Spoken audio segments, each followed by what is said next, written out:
Of course CA should agree to this. I don't think there's much disputing the fact that at the time the judgments were made, especially on Warner, that they were particularly heavy-handed.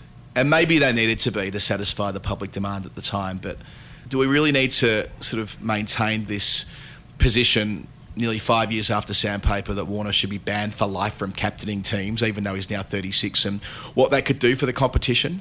Warner hasn't got long to go in his international career. This is the right time for Cricket Australia to give David Warner a cuddle, because what they don't want is him saying, well, I've retired from international cricket, can I have an NOC please? And yeah, they theoretically can hold on to him, but in practice, that's going to be very difficult. I know they got that 2-year period after he's retired to, in theory, be able to hold on to him, but if he's no longer got a national contract the year after, he could just fuck off to the UAE or to South Africa or both. So, yeah, I reckon that this could be the right time strategically on CA's part to say, okay, time served, and yes, you can captain the Thunder when you're available later in the season. No big deal. And the other thing about Warner is that if anybody's going to take Cricket Australia to court about no objection certificates, then he would be the likely candidate. He's got beef with CA. I'm sure that the book that comes out 5 minutes after he retires will not be too flattering about CA.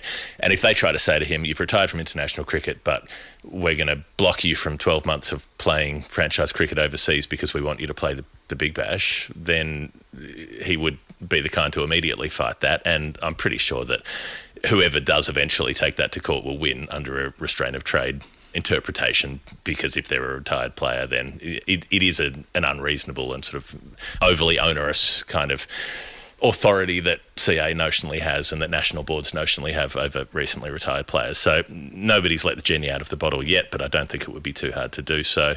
So yeah, the much smarter play is to keep him on side, and you know, he's been very good at litigating his case through the media and so on, and it's no surprise that things have ended up largely where he wanted them to so far, and the captaincy is the last piece of that puzzle.